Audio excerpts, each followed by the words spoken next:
Andrew Tate get released from jail? Well, new footage has just been released of Andrew and Tristan Tate along with their assistant Georgina. The three were caught going from prison to the courthouse, where their lawyer is set to appeal their 30-day jail sentence. Fans were quick to point out a lot of different things happening in the recent video. First off, Andrew was seen with a Quran in his hands while walking into the courthouse. And as some may know, Tate recently converted to Islam, so it's likely that he spent most of his time in jail praying and studying. Another interesting detail that fans noticed was Tristan's appearance seemed to look completely the same. In fact, he seemed to be almost even more happy. Andrew, on the other hand, did not seem to be very happy. It's also important to mention how Andrew's hair seems to be growing so quickly. Since he's usually bald in his videos, this led to a lot of confusion from viewers. Now, usually a little bit of hair wouldn't cause a big uproar. However, with the limited information from the case, many people are speculating about the situation. However, for now, all we have is evidence of them walking into the courthouse and leaving. But let's keep in mind, when they did leave the courthouse, they certainly did not look too happy. It turns out, after the evidence was shown to the court, the Tate brothers were denied from their appeal to be released. However, this footage has been used as a sigh of relief for many people. Just last week was that Andrew Tate was rushed to a hospital, and it turns out that Tate was facing a lung nodule, which is an abnormal growth on the lung that could potentially be cancerous. This really scared Tate fans all around. However, it's still unknown when Tate was even taken out of the hospital. It seems as if he should have never even been rushed to the hospital in the first place. So this led to even more fans speculating about the cloning of Andrew Tate. In other news, it looks like Andrew Tate does not have his phone in jail, but his Twitter has stayed pretty active. Fans believe that either his manager or his cousin are running the Cobra Tate Twitter account. All of Tate's recent tweets have been a bit cryptic and even scary. We don't know if these tweets were pre-planned or if he's actually been communicating with us from jail. However, what we do know is that Tate's old company, Hustlers University, now known as The Real World, is still up and running like nothing ever happened. And not to mention, all of this recent news about Tate going to prison has only made him even more relevant on social media. As they say, any publicity is good publicity, and when it comes to Andrew Tate, it doesn't seem like he cares if it's positive or negative. So could this be a very good publicity stunt from Tate, or was he genuinely taken by the law? Well, a new controversial message from Tate was just released. Am I a bad person? Because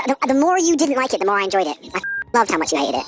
Turn me on. The video was published by a woman who claims to have been involved with Tate in the past. So guys, While this message does seem like Tate himself, fans have some speculation that it could be fake. Some believe that Tate's voice could have been replicated with an AI software, but nothing has been confirmed yet. So if you want to stay up to date on all of the latest influencer news, be sure to hit that subscribe